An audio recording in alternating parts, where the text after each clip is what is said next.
الرحیم،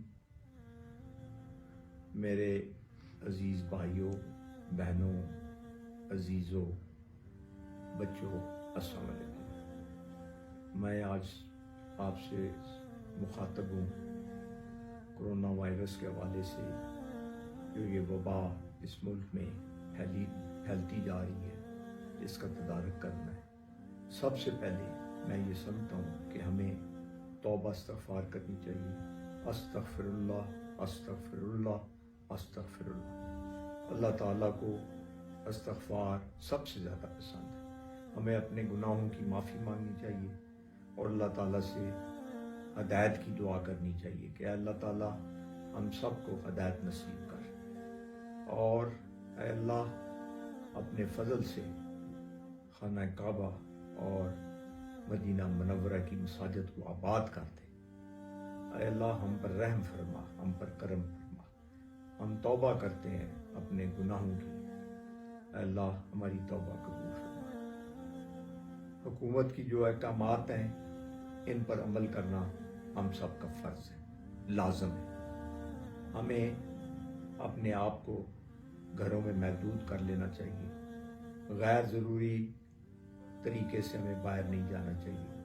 اگر بہت ہی کوئی مجبوری ہے، اگر کوئی باہر جاتا ہے تو وہ جب واپس آئے تو اپنے آپ کو صاف کرے، ہاتھ دھوئے، اپنے آپ کو صابن سے صفائی کرے اور انشور کرے کہ جو وہ باہر گیا ہے اندر آنے کے ساتھ اس نے اپنے سب کچھ صفائی کی ہے۔ اسی طرح میں سمجھتا ہوں کہ ہمیں باہر جاتے وقت ماسک پہننا چاہیے، ہاتھ پہ دستانے پہننے چاہیے۔ اگر ماسک اویلیبل نہیں ہے تو یہ ماسک آپ کپڑے سے بھی بنا سکتے ہیں اور واپس آپ اسے ڈیٹول سے یا صابن سے دھو کر دوبارہ اس کو فریش کر سکتے ہیں۔ تو اس لیے یہ تدابیر جو آپ کریں گے اس سے یہ مزید وائرس جو ہے یہ پھیلے گا نہیں انشاءاللہ۔ تو ہمیں اللہ پہ توکل کر کے حکومتی جو احکامات ہیں، جو ڈاکٹری احکامات ہیں، ان پر دل و جان کے ساتھ عمل کرنا چاہیے۔ میں آپ کو یہ بھی بتانا چاہتا ہوں کہ جب ہماری نظامت کا دور تھا اور میں ضلع اٹک کا ناظم تھا تو آپ کو علم ہونا چاہیے کہ 2005 میں ایک بہت بڑا شدید زلزلہ آیا تھا۔ اس زلزلے کے اندر ہم نے خود والنٹیرلی اور ہمارے تمام ناظمین، نائب ناظمین، ممبران، عمائدین سب نے مل کر بہت بڑے کیمپ کھولے تھے زلزلہ زدگان کے لیے اٹک کے اندر، اور ان کی بھرپور مدد کی تھی اور انہیں شیلٹر فراہم کیا تھا، کھانا فراہم کیا تھا، اور ان کی دعائیں آج تک ہمارے ساتھ ہیں۔ اسی طرح اگر آپ کو یاد ہو تو 2009 کے اندر تب بھی میں ضلع ناظم تھا اور ہمارے بے شمار دوست یونین ناظم تھے، ممبران تھے، ہم سب نے مل کر سوات سے آئے ہوئے جو ریفیوجیز تھے انہیں ہم نے ریفیوج فراہم کیا تھا۔ جب ہم نے انہیں ریفیوج دیا، شیلٹر دیا اپنے گھروں کے اندر، اپنے دوستوں نے ہمارے اپنے گھروں کو ان کے لیے کھول دیا، بستروں کا، چارپائیوں کا، کھانے کا، پینے کا بندوبست کیا گیا، اور جب تک حالات سوات کے اندر معمول پر نہیں آئے تو ہم نے ان کی مہمانداری کے فرائض سر انجام دیے۔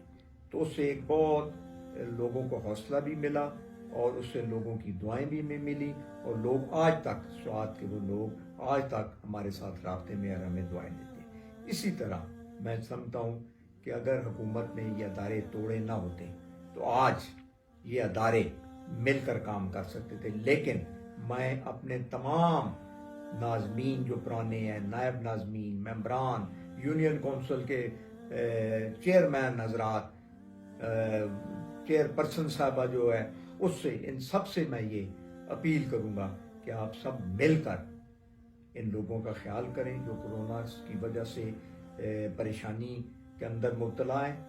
اگر کوئی غریب افورڈ نہیں کر سکتا اس تک آپ پہنچیں، محلے میں آپ پہنچیں، گھروں میں آپ پہنچیں اور ان کی مدد کریں۔ میں نے چیئر پرسن کو، امام طاہر کو کہا ہے کہ وہ اپنا ایک نمبر فیس بک پر فلوٹ کریں، اور جو بھی سفید پوش لوگ ایسے جو سامنے آ کر ہاتھ نہیں پھیلانا چاہتے یا جو شرم محسوس کرتے ہیں، جو جن کی انا کو ٹھیس پہنچتی ہے، ان سے میری مدبانہ گزارش ہے کہ خاموشی سے وہ اپنا سارا بایو ڈیٹا اس ٹیلی فون نمبر پہ لکھوا دیں گے۔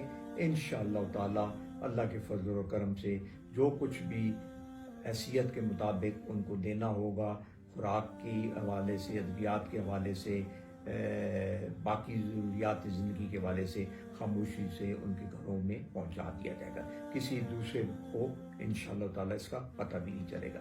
ہم اس کے لیے پورے ضلع کے اندر تمام دوستوں کو یہ کہہ رہے ہیں کہ آپ نکل کر پوری لوگوں کی، غریبوں کی مدد کریں، حکومت کا ساتھ دیں اور کرونا وائرس کو ناکام کریں۔ یہ ایک جنگ ہے جو ہم نے لڑنی ہے، فوج کے سنگ ہو کر لڑنی ہے، حکومت کے سنگ ہو کر لڑنی ہے۔ اللہ تعالیٰ ہمیں اس میں سرخرو کرے۔ اللہ تعالیٰ ہم سب کا حامی و ناصر۔